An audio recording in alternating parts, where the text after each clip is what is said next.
Welcome to special analysis. నేను రమా మండవ. ఈరోజు అనాలిసిస్లో భాగంగా మనం తీసుకోబోతున్న టాపిక్ ఏంటంటే స్వరూపానంద స్వాములూరు తట్టాబుట్ట సర్దుకోవాల్సిందేనా. ఈ టైటిల్ కాయిన్ చేయడం వెనుక చాలా పెద్ద రీజనే ఉంది. ఈరోజు చూసినట్లయితే స్వరూపానందకి రాష్ట్రంలో పరిస్థితులు, కేవలం ఏపీలో పరిస్థితులే కాదు, పక్క రాష్ట్రంలో ఉన్న పరిస్థితులు కూడా ఈరోజు అంత అనుకూలంగా లేవు. నిన్నటిదాకా తనకు ఎదురు లేదన్న విధంగా, తాను ఒక పీఠానికి అధిపతి అన్న అంశాన్ని పక్కన పెట్టి మొన్నటి వరకు ఆయన వ్యవహరించిన తీరు మాత్రం ఈరోజు అనేక విమర్శలు కూడా తన చుట్టూ కేంద్రీకృతమైనప్పటికీ వాటన్నిటిని లెక్క చేయకుండా అటు అధికారంలో ఉన్న జగన్మోహన్ రెడ్డిను, ఇటు తెలంగాణలో సీఎంగా ఉన్న కేసీఆర్ను చూసుకుని ఆయన ప్రవర్తించిన విధానం ఆయన వైపు చాలాసార్లు వేలెత్తి చూపించింది. అలాంటి స్వరూపానందకి ఈరోజు రెండు చోట్ల, అటు కేసీఆర్ ఓడిపోయినారు తెలంగాణలో, ఇటు జగన్మోహన్ రెడ్డి ఓడిపోయినారు. అది కూడా ఒక డిజాస్టర్గా మిగిలారు ఇద్దరు. అలాంటి వాళ్ళిద్దరూ కూడా ఈ రోజున ఓడిపోయిన పరిస్థితుల్లో స్వరూపానంద ఆల్మోస్ట్ తన ఆశ్రమాన్ని క్లోజ్ చేసుకోవాల్సిన పరిస్థితులు అయితే వస్తూ ఉన్నాయి ఈరోజు వైజాగ్ కేంద్రంగా. ఈ వీడియో మీకు నచ్చినట్లయితే please share, like and subscribe R24 Telugu. అయితే అసలు ఎందుకు వస్తున్నాయి ఈ పరిణామాలు? నిజంగా స్వరూపానంద చేసిన తప్పేంటి? ఆ స్థాయిలో అటు సీఎంలతో అంటకాగడం ఆయన చేసిన తప్ప ఈరోజు ఈ పరిస్థితికి కారణం ఏంటి? ఆయన ఏ స్థాయిలో చంద్రబాబు నాయుడు మీద పొగడ్తలు కురిపిస్తున్నా, రేవంత్ రెడ్డి మీద పొగడ్తలు కురిపిస్తున్నా, ఈరోజు అటు రెండు ప్రభుత్వాలు కూడా ఆయన ఎందుకు లైట్ తీసుకునే పరిస్థితిలో ఉన్నాయి? వీటన్నిటి గురించి కూడా ఇప్పుడు మనం డిస్కస్ చేద్దాం. స్వరూపానంద శారదాపీఠం పేరుతోని అంతకుముందు ఎప్పటి నుంచో కూడా ఆయన శారదాపీఠం పేరుతో వైజాగ్ కేంద్రంగా తన కార్యకలాపాలు నిర్వహిస్తున్నప్పటికీ బట్ 2019 ఎన్నికల కంటే ముందు చాలా ఫెమిలియర్ అయ్యారు ఆయన. ఎందుకంటే ఇక వన్స్ డే 1 నుంచి కూడా ఆయన జగన్మోహన్ రెడ్డిని ప్యాంపర్ చేస్తూ తన శారదాపీఠాన్ని జగన్మోహన్ రెడ్డి పీఠంగా మార్చిన సందర్భాలు కూడా ఉన్నాయి. ఏకంగా రాజశ్యామల యాగం అనే యాగం యాక్చువల్గా పురాణాల్లో ఉండేది. బట్ ఈ జనరేషన్కి వస్తున్నట్లయితే ఆ యాగం నిజంగా పేరే కొత్తగా ఉంది. అలాంటిది రాజశ్యామల యాగం అనే మాటను కూడా కాయిన్ చేసింది. ఆ యాగాన్ని మళ్ళా తెర మీదకు తీసుకొచ్చింది కేవలం స్వరూపానందే. జగన్మోహన్ రెడ్డి కోసం నేను యాగం చేశానంటూ కూడా ఆయన మాట్లాడిన తీరు ఎప్పుడు 2019 ఎన్నికలకు ముందు ఇప్పటిదాకా మనకు తెలిసిందే. అంతేకాదు, యాక్చువల్గా ఎప్పుడు కూడా అటు మతంపరంగా క్రిస్టియన్ అయిన జగన్మోహన్ రెడ్డిని అటు రిషికేష్ తీసుకెళ్ళడం దగ్గర నుంచి అనేక కార్యక్రమాల్లో, అనేక పూజా కార్యక్రమాల్లో, హోమాల్లో కూడా స్వరూపానంద ఇన్వాల్వ్ చేసే ప్రయత్నం చేశారు. ఈవెన్ రిషికేష్లో జగన్మోహన్ రెడ్డితో యజ్ఞం కూడా చేయించారు, ఆయన హోమం కూడా చేయించారు. ఇంకా అక్కడి నుంచి మనం చూసినట్లయితే రాజులు ఎవరైనా అధికారంలోకి రావాలంటే రాజశ్యామల అమ్మవారు అండగా ఉండాలంటూ కూడా రాజశ్యామల యాగం చేశారు ఆయన సుదీర్ఘంగా 1 month పాటు ఏదైతే స్వరూపానంద పీఠంలో. అప్పుడే చాలా విమర్శలు వచ్చాయి. ఒక పీఠానికి చెందిన వ్యక్తి, పీఠాధిపతి ఏదైతే ఒక వ్యక్తిని, పొలిటీషియన్ని రాజు కావాలని కోరుకోవడం ఏంటి, ఆయన కోసం హోమం చేయడం ఏంటి అనేది అప్పట్లోనే టీడీపీ వైపు నుంచి చాలా విమర్శలు వచ్చాయి. దెన్ నిజంగానే జగన్ చేసిన హోమాల ఫలితమా, నిజంగానే రాజశ్యామల యాగం ఫలితమా మనం పక్కన పెడితే, దెన్ అప్పుడు 2019లో జగన్మోహన్ రెడ్డి సీఎం అయ్యారు. వన్స్ జగన్మోహన్ రెడ్డి సీఎం అయినారు, దెన్ తెలంగాణలో కూడా ఆయన కేసీఆర్ కోసం రాజశ్యామల యాగం చేశారు స్వరూపానంద. జగన్మోహన్ రెడ్డి కారణంగానే కేసీఆర్కి కూడా స్వరూపానంద అత్యంత ఆప్తులయ్యారు. స్వరూపానంద ఆశ్రమం తెలంగాణలో కట్టుకోవడానికి కూడా, శారదాపీఠం కట్టుకోవడానికి కేసీఆర్ సపరేట్గా స్థలం కూడా కేటాయించిన పరిస్థితుంది.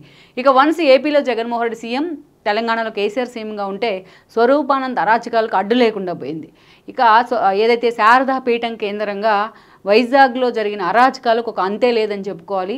ఈరోజు స్వరూపానంద దగ్గరకు మొత్తం వైసీపీ క్యాబినెట్ అంతా, జగన్మోహన్ రెడ్డి క్యాబినెట్ మొత్తం క్యూ కడుతున్న పరిస్థితి. జగన్ దగ్గర మెప్పు పొందాలి అంటే స్వరూపానంద ఆశీస్సులు ఉండాల్సిందే అన్నట్టుగా వైసీపీ నేతలు తయారయ్యారు. వైసీపీలో అత్యంత సీనియర్ నేతలైన, అత్యంత మోనోపలిగా ఉండే జగన్మోహన్ రెడ్డి మొదలుకొని జూనియర్ నేతల వరకు ఎప్పుడు చూడు స్వరూపానంద ఆశ్రమంలోనే ఉండేవాళ్ళు, ఆయన ఆశీస్సుల కోసం వెళ్తూ ఉండేవాళ్ళు.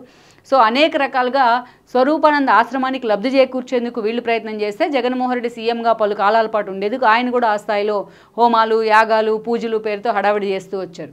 తనకి ఎదురే లేదన్నట్టుగా కూడా స్వరూపానంద వ్యవహరిస్తూ వచ్చారు. జగన్మోహన్ రెడ్డి ఆశ్రమం కోసం కేతన్పల్లి దగ్గర, వైజాగ్ దగ్గరలో ఉన్న కేతన్పల్లిలో దాదాపు 15 ఎకరాలు కేటాయించడం జరిగింది ప్రభుత్వ భూమిని. సో ఇక అయితే అది యాక్చువల్గా సేవా కార్యక్రమాలకో లేకపోతే ఆశ్రమానికో అని చెప్పేసి తీసుకున్న వాళ్ళు ఈరోజు దాన్ని కమర్షియల్ జోన్ కింద మార్చేశారు. కమర్షియల్ యాక్టివిటీస్ జరుగుతున్నాయి అక్కడ. అంటే అది కూడా ఒక అక్రమే అని కూడా ఈరోజు ప్రభుత్వం వాటిని కూడా బహిర్గతం చేసే ప్రయత్నం చేస్తోంది. అటు స్థానిక జనసేన, టీడీపీ నేతలంతా కూడా అక్కడికి వెళ్ళి ఆ భూముల్లో కమర్షియల్ యాక్టివిటీస్ జరుగుతున్న తీరును మీడియా ముందు కళ్ళకు కట్టే ప్రయత్నం చేస్తున్నారు. అయితే ఇక్కడే ఒక ట్విస్ట్ ఏంటంటే, ఎన్నికలకు ముందు స్వరూపానంద, మొన్నటి రిజల్ట్ రాకముందే స్వరూపానంద చాలాసార్లు అటు తిరుమల పర్యటనకు వెళ్ళినప్పుడు కానీ, అంటే అప్పటికే యాక్చువల్గా చిన్న చిన్న ఇష్యూస్లో ఆయన క్రమక్రమంగా ప్రయారిటీ కొన్ని విషయాల్లో తగ్గుతూ వచ్చింది. అందుకే ఆయన హట్ అయ్యారు కూడా. తిరుమల వెళ్ళి ఉన్నారు ఒకసారి. తిరుమలలో ఏర్పాట్లు సరిగా లేవంటూ కూడా జగన్మోహన్ రెడ్డి ప్రభుత్వం తీరుని, అక్కడ ధర్మారెడ్డి తీరు మీద ఆయన ఆగ్రహం కూడా వ్యక్తం చేశారు. పలు అంశాల మీద మాట్లాడుతూ వచ్చారు. ఎస్పెషల్లీ కేసీఆర్ ఎప్పుడైతే దిగిపోయారో సీఎం పీఠ నుంచి అప్పటి నుంచి కూడా స్వరూపానంద్ కొంచెం వాయిస్ తగ్గింది.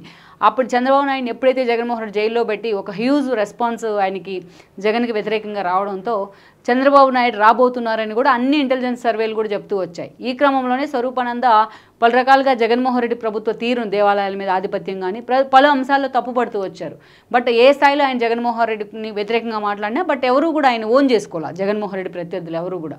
ఆ తర్వాత ఇక అధికారంలోకి వచ్చిన తర్వాత చంద్రబాబు నాయుడు కూటమి ప్రభుత్వం అధికారంలోకి వచ్చిన తర్వాత ఆయన డే 2నే ప్రెస్ మీట్ పెడతాం జరిగింది. చంద్రబాబు నాయుడు ప్రమాణ స్వీకారం చేసిన డే 2నే చంద్రబాబు నాయుడిని ఆకాశానికి ఎత్తేస్తూ మాట్లాడారు.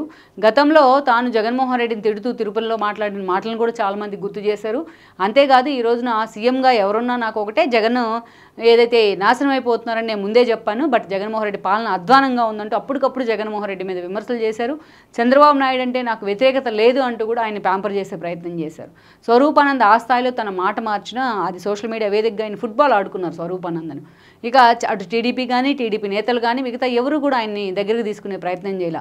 ఎందుకంటే ఇదే స్వరూపానంద అదే ఉత్తరాంధ్రకు చెందిన రాజుల వంశానికి చెందిన పోస్పాటి అశోక్ గజపతిరావుని ఆ స్థాయిలో అవమానిస్తూ ఉంటే, రామతీర్థంలో రాముడు తల తగ్గి కింద పడితే ఎప్పుడు కూడా ఆయన మాట్లాడు, తేనెటీగలు రథాన్ని కాల్చేస్తే రథాన్ని ఇచ్చేస్తే ఎప్పుడు కూడా ఆయన మాట్లాడిన పరిస్థితి అయితే ఉంది ఏ ఒక్క ఇష్యూ మీద.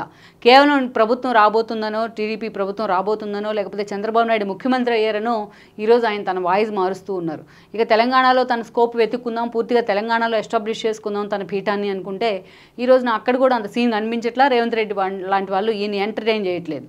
అందుకే ఈరోజు అక్కడ కేసీఆర్ లేరు, ఇక్కడ జగను లేరు. అందుకే స్వరూపానంద భవిష్యత్తు, ఆయన పీఠం భవిష్యత్తు కూడా ఒక డైలమాలో పడిన సిచ్యువేషన్ అయితే ఉంది. ఇక శ్రీనివాసానంద సరస్వతి లాంటి వాళ్ళు పూర్తి స్థాయిలో స్వరూపానంద అక్రమాలను, అరాచకాలను బయటపెట్టే ప్రయత్నం చేస్తున్నారు. ఒక్కొక్కటిగా వాళ్ళు వెలుగులోకి తీస్తున్న ఈ అరాచకాలన్నీ కూడా ఈరోజు అటు మీడియాను కూడా ఉలిక్కిపడేలాగా చేస్తున్నాయి. సో అందుకే ఇక్కడ చర్చ ఏంటంటే చాలా సీరియస్గా, సో స్వరూపానంద శారదా పీఠాన్ని క్లోజ్ చేసుకోవాల్సిందేనా, సో తట్టాబుట్ట సర్దుకోవాల్సిందేనా అన్న ఒక సెటైర్లు అయితే పేలుతూ ఉన్నాయి సోషల్ మీడియా వేదికగా. మరి ఆ స్థాయిలో తనను దీవించిన స్వామి, తనకు అండగా నిలబడ్డ స్వామి కష్టాల్లో ఉంటే జగన్మోహన్ రెడ్డి ఎందుకు ఆయన ఓదార్చట్లేదు అనేది చాలామందికి వస్తున్న అనుమానం.